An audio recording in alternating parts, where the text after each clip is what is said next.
This is the Chicken Yogi Show, hosted by the Chicken Yogi, Kit Kilstow. Kit creates neurodivergent and chronic illness liberation through a devotion to radical free-range wellness. Look for wellness as unique as you are and find your own path with the Chicken Yogi way. Learn more and receive a free gift when you subscribe to their newsletter at chickenyogi.com. And now, today's show.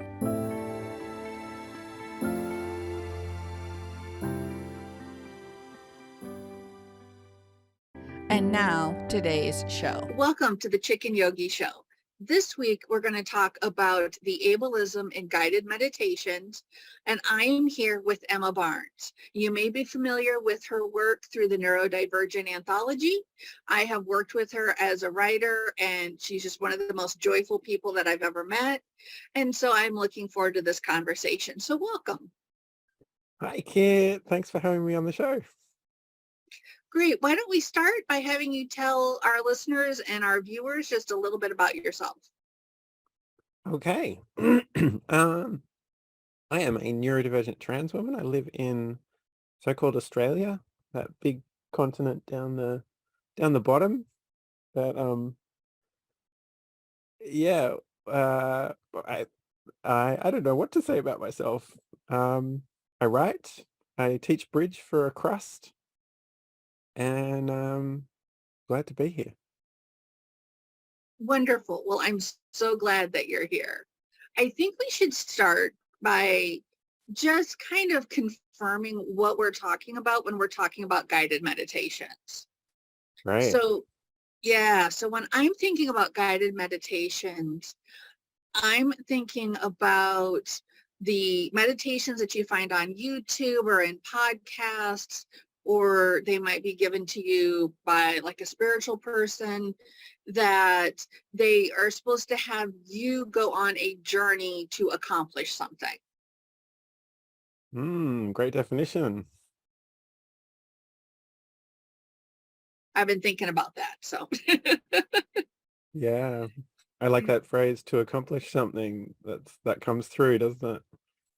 It does. And actually, I was listening to a podcast earlier today, and they were talking about mindfulness and meditation in a work setting.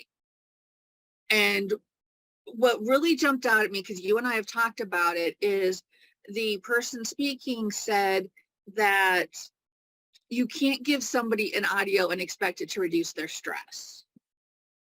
Wow. I know. I was like, wow, that totally hits on what we were talking about. So, I think that's part of the ableism, is that the person who is doing the meditation actually wants you to do something or accomplish something that they think that you should be able to do. And shall we kind of riff on that a bit? Yeah, I'm having so many thoughts right now. I'm picturing this problem in a brand new way from those words. Yeah. Okay, so particularly for neurodivergent folk, right? The message that of somebody else trying to change you is like the key to so many neurodivergent people's trauma. We have parents who looked at us and went, "You're not doing it right, and I'm going to make it different." And here's a person on a meditation saying, "Let's change you." Like, that's the trigger. Oh my God, it is. You just blew my mind, because I mean, I didn't even think about it that way. I thought of it more from, I'm assuming they were two neurotypical people talking, and that would be a bad assumption on my part. But they certainly, it seemed much more transactional than to totally get into the changing somebody and behavior analyst, behavior, anyway, ABA crap. Yeah. That, oh yeah, that brings a whole new layer. Thank you for bringing that up. Yeah, I'm still processing that. Yeah. And so for those who aren't familiar with the term ableism, it is, and I just caught myself doing it there with, assuming that those two people we're not neurodivergent. It's the fact that the able-bodied individual is seen as the default or normal. And I am fond of saying that normal is a setting on the dryer. I love that so much. You know, I've thrown that at a couple of people since I first heard you say it. oh, cool. Yeah. Yes. It's like, what's normal? So that's the people assuming that this audio will reduce your stress without knowing anything about your stress levels, what's going on in your life, your community, what support do you have? I mean, that's a little, that's a big assumption that they're making, I think. The assumption that the audio can reduce stress, or the assumption that you're normal? Both. Mm. Yeah. Yeah, I remember a massage I got a few years ago, and the practitioner I'd seen once before and was really great, and I thought I'm going to go back and see that person. And they changed up their practice when I went back the second time, and the way they'd changed it was, of the hour that we spent massaging, the first 15 minutes was an in-depth exchange of how am I, what's going on, what do I need, what, like a really detailed get to know you stuff. And I felt so much better and safer the second time with that person, even though the first one was great. Yeah, that would feel amazing. I know I try to do that with my yoga clients is, I'm like, okay, before we do anything, let's sit down and talk. I want to know where you're at. You want to know where I'm at. And then we connect. Yeah. And that, that gets to the thought of connection and community. I think a lot of us are in these online spaces for connection and community. But pulling a random audio off of YouTube when you don't know the person, you don't know their agenda, I think that's part of it, because you're expected to at least connect with them, if not yourself, kind of on command. Yeah. Yeah. And it's work. Feels like work. Yeah. Trying to feel safe with people who I don't know enough about, that feels like work to me. Very much so. And you brought up earlier the neurodivergent trauma, and so much of that is because, when you're trying to do that work, and then you've got that in the back of your head that this happened before, and trying to keep it from happening again. And that just adds more work, I think, on top of the work that the meditation's already asking of you. Yeah. And the somatics of the you're not doing it right feeling. I heard this great word a little while ago. Their name's Erin Rackham. They do stuff on, I don't know, one of the Twitters or something. They described a reality crash where in childhood, the way it might go is, if you're a stimming person and you're just stimming away, you're in your flow, doing your thing. And then somebody says, hey, what are you doing with your hands? Or, calls out your weirdness while you're in your flow. Everything changes suddenly.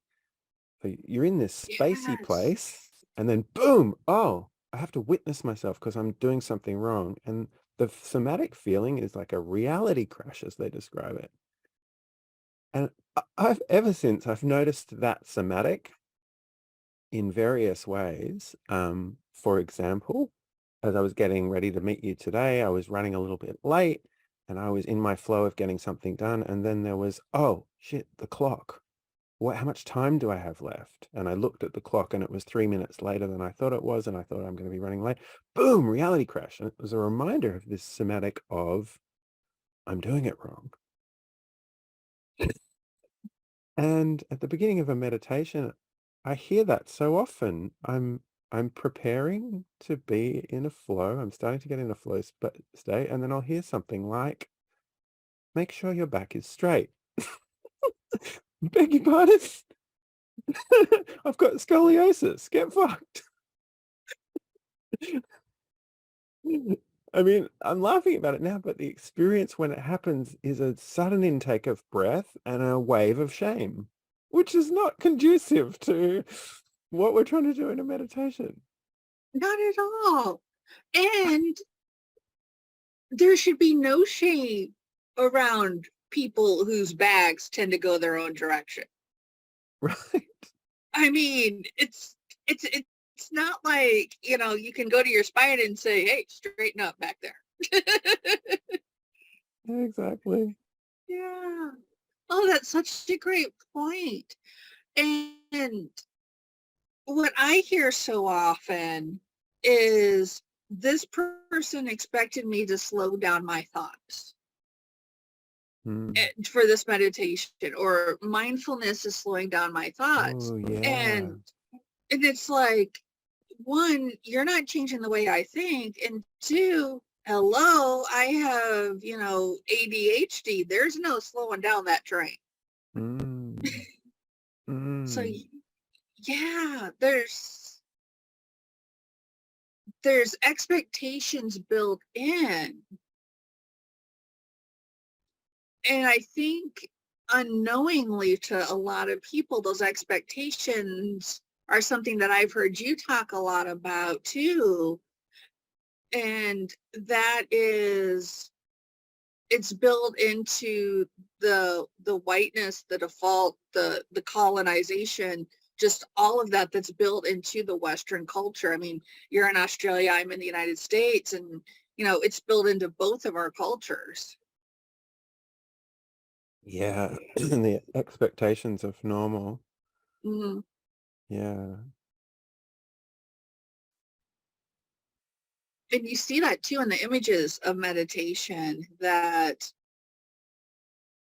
when you look like for stock photos, it's always somebody meditating in a park, and they're wearing fashionable workout clothes, They're and thin. they're Yeah. thin, they're sitting up straight, they're doing all of that. And it's just baked into, there's a right way and a wrong way to meditate, and there is not. I mean, Mm. I've studied this. I, I I'm Mm. certified as a teacher. There's not a right way and a wrong way to meditate. Mm. Yeah, I'm thinking about how that comes about, and it's like this one-way communication. I mean, obviously we're divided by geography, and devices and the internet give us access to each other from a distance, but only to a degree.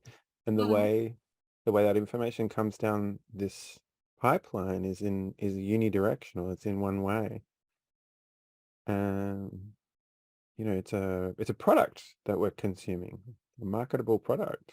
And yeah, we don't get that feedback of interaction and knowing the person who's speaking to us, asking them a question, showing them who we are. Yeah.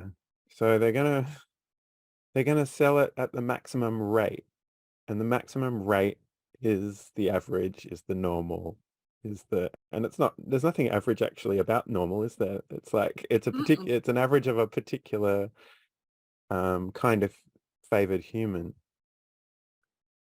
But yeah, that's what it's being produced for, is to satisfy the normal, and then also to recreate the normal, trying to get everyone to impersonate normal. Yes, yes. Mm. And it's done too, I think, to get people to impersonate normal, because they're trying to fix that which they don't perceive is like them. Yeah. Yeah, you've got a lot of practitioners here who are delivering a meditation who don't actually know any of this.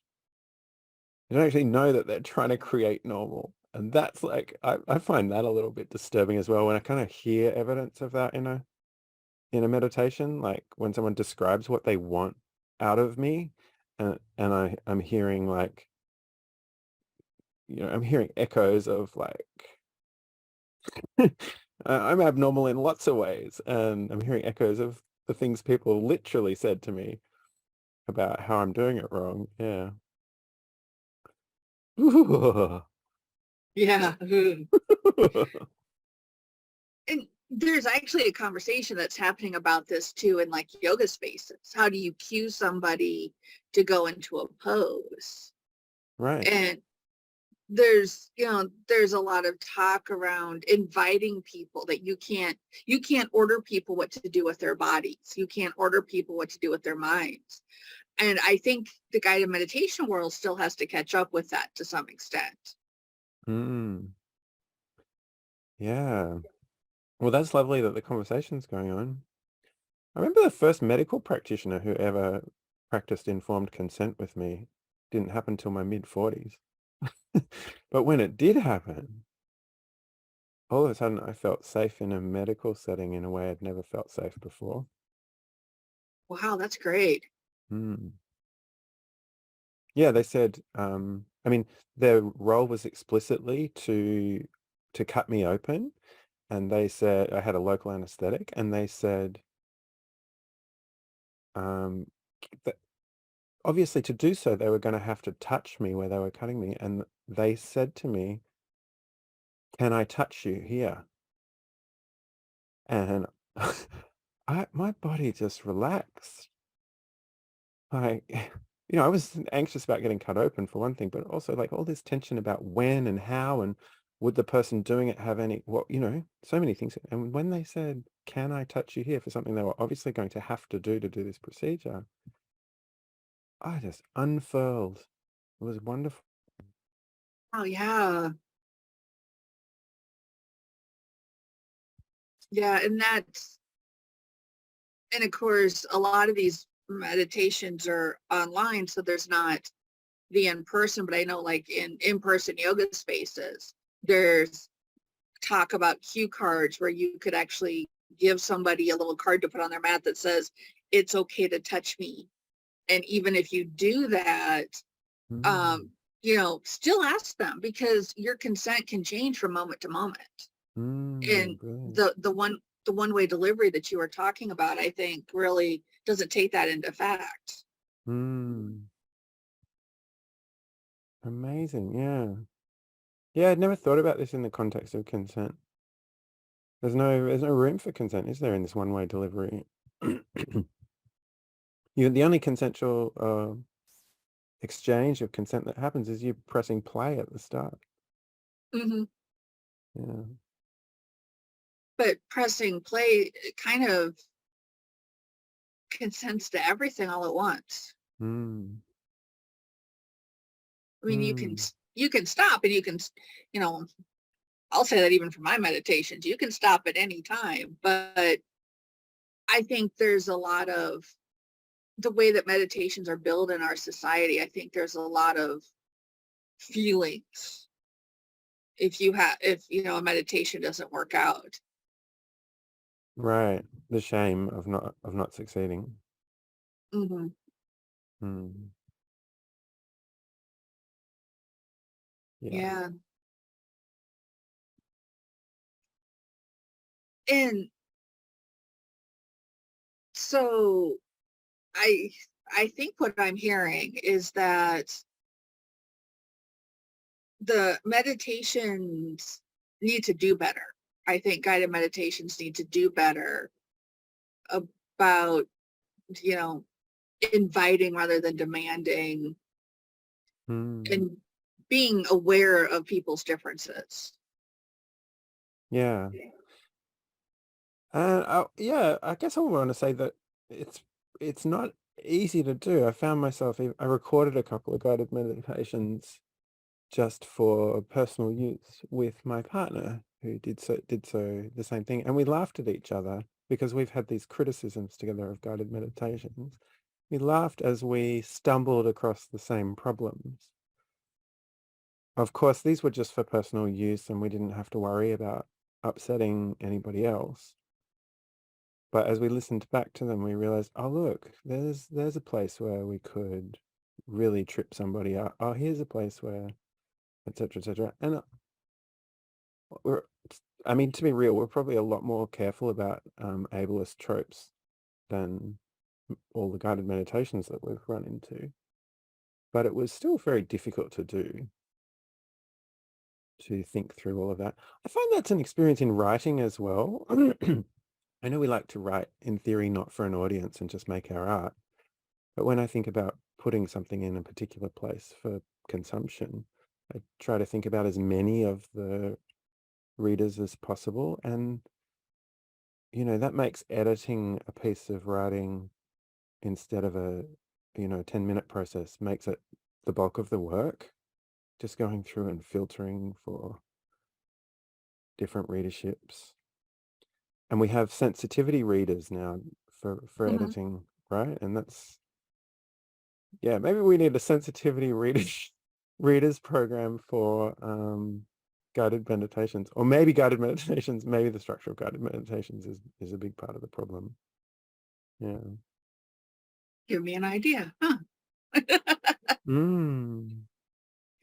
I know one of the services that I offer um, is that I will I will go through and do an accessibility audit for somebody's online yoga class.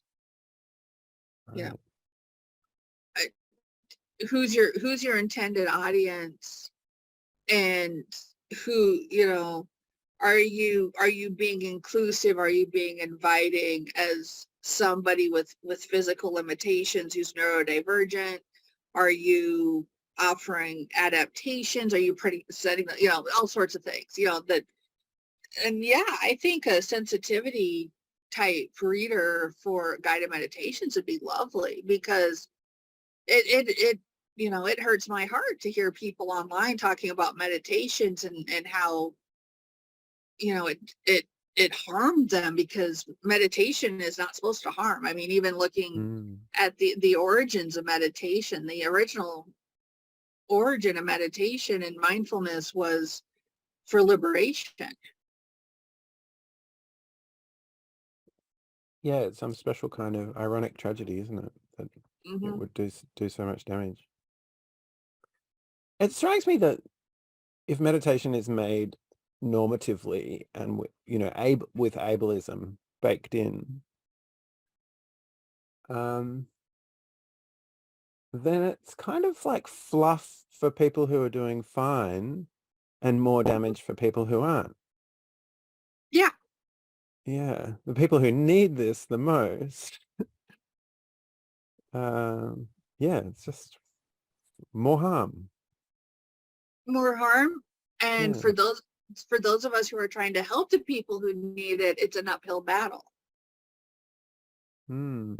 Because when just try yoga or just try meditation is a buzzword followed by laughter, to come in and say, no, no, no, it doesn't have to be this way, you're now having to undo, and undo isn't probably even the right term, but you're having to, basically explain that, there's multiple roads for meditation, and here's how we go on a journey to find the one that works for you.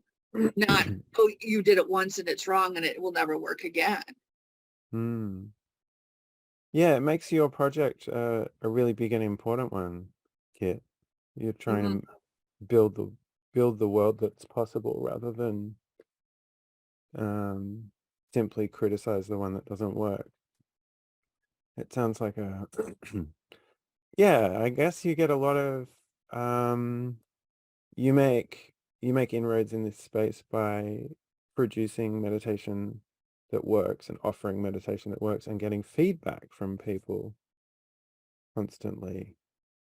It's helpful that you're disabled and have insight into this, so you can actually. I think that's maybe part of the problem, isn't it? That a lot of people making these meditations probably don't have a lived experience of divergence to the degree that many of the people coming to them do.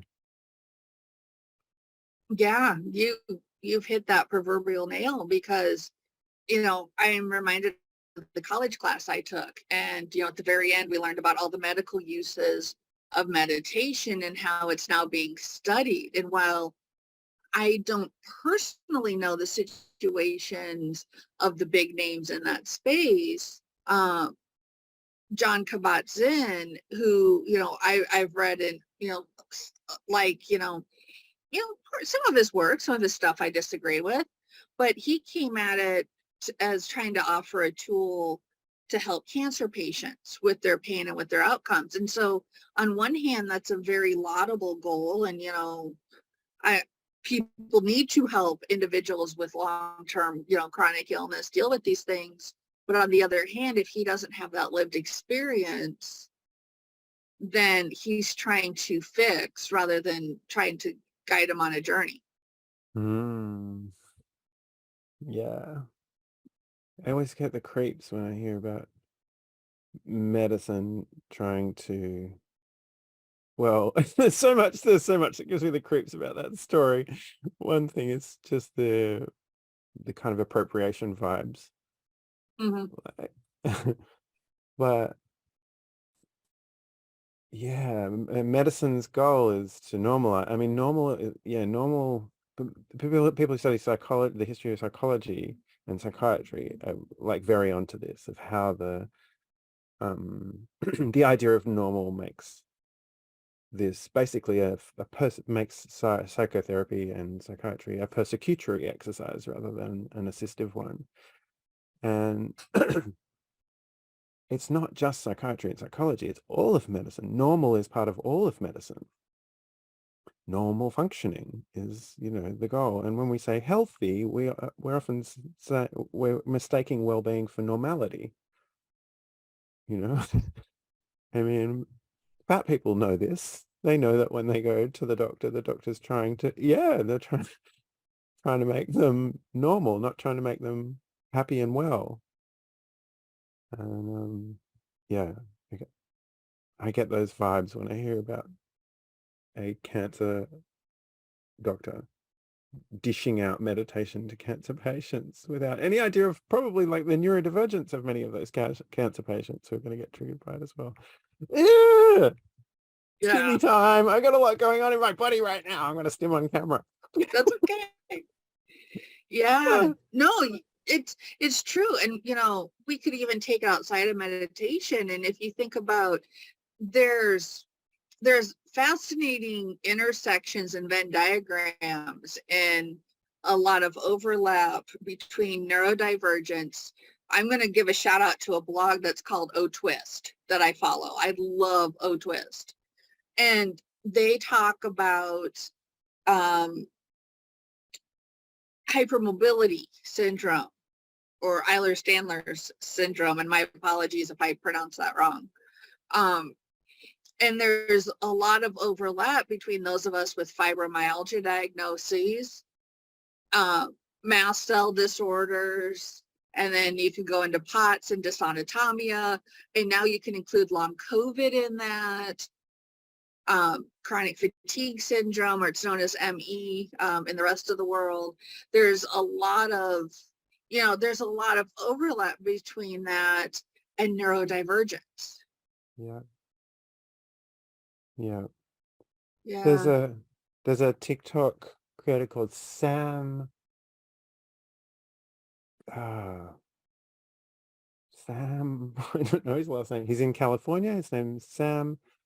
He's a chiropractor, I think, and he is doing wizardry, absolute wizardry on this. So he's all over the crossover, and his interest, and he's neurodivergent himself, and his interest is in all of the basically he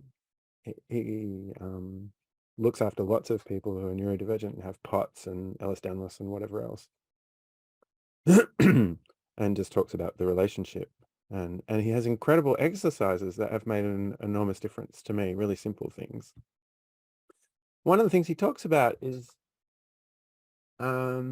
exactly this, actually, exactly what we're discussing. So he talks about stretching. So we've all been taught when we went to school or when we were little kids that stretching means pushing, going straight into the deepest kind of feeling you can get. So I'm going to reach down and grab my toes, right? That's a great idea. And I'm going to stretch as far as I can. He's like, no, No, no, no, no, no, no, no, no, no. You want to do tiny little movements. You want to just gently ease into the feeling so that you can just feel the muscle that you're thinking about, and you just want to touch on stretching it the tiniest little bit at a time. And the feeling of listening to him talk about this and his lived experience is what makes it possible, is like, oh, this is enough. Oh, I always thought I was doing not enough and I was getting it wrong. And now I feel, a little bit at a time. I can feel my muscle. Oh, okay, this is fine. Different experience altogether. Well, if we got more, what have we covered? We talked about,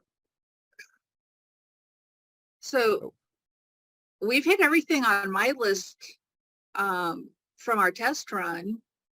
cool. Yeah. Yeah, I think we nailed it.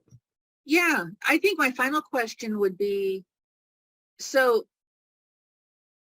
what would you design, or if this puts you on the spot, I apologize, but what would you like to see in a guided meditation that would feel much more welcoming to you? Oh. I don't know if I have the imagination for that, but I do have recollection of one guided meditation that worked for me above and beyond all others. Um, it was by a yogi and it was super simple. And he just said he didn't do any of that preparatory nonsense, like setting up what kind of body he wants you to have. None of that nonsense. He just said, take a deep, long, slow breath in, and then spoke the timing of it. So hold that breath and let it go. And he was nudging towards whatever the ideas were involved in this, but just nudging towards it, one tiny achievable instruction at a time. So the first, the I think there are 5 breaths at the start. There's a hold at the top, and then a release, and it doesn't matter where you are or what you're doing. You're not going to hear a single word in that meditation that says you're doing this wrong, or that suggests that you might be in the wrong position or anything like that. Just instructions about how long to breathe for. And then there was like just really mild goals. I think something like, I can't actually remember. But the whole meditation was about 4 minutes long, I think. And I went back to that for years because everything else tripped me into thinking I was doing it wrong. That sounds perfect. That sounds amazing. Mm, Those are the meditations those are the kind that I like to do. Yeah. yeah. Simple. Yeah. Simple, not trying to do 5 things at once. Mm, The ones that they include on the 10% Happier podcast, um, which I think have good intentions, but one of the things I like is a lot of their meditations just say, breathe in a way that feels good to you. nice. Yeah. And it's like, okay, that's good, because, breath work can be interesting if you have trauma and stuff. So, yeah. Well, Mm. great. Well, I think we've had a lovely conversation, and I think we'll have a conversation that will let our listeners think about things and kind of give them some food for thought. Do you have any final words or want to share websites or just have them go to the show notes for, finding your work or anything? Um, no, I mean, no, I have no particular places to send people. But thanks very much for a great chat, Kit, and yeah, it was lovely. Well, thank you for being here. I appreciate it. Thank you for listening to The Chicken Yogi Show, hosted by the Chicken Yogi, Kit Kilstow. Kit's passion is creating neurodivergent and chronic illness liberation through a devotion to radical free-range wellness. We're not one-size-fits-all people, so why should your wellness be designed for everyone? Learn more at chickenyogi.com and subscribe to the newsletter while you're there for a free gift. Please follow the podcast at podcast.chickenyogi.com. Subscribe wherever you listen to your podcasts. Music is Running with the Horses by Purple Planet Music. Their website is purple-planet.com. This show is copyright 2023. All rights reserved by Kit Kalestow and Chicken Yogi. Thank you for listening.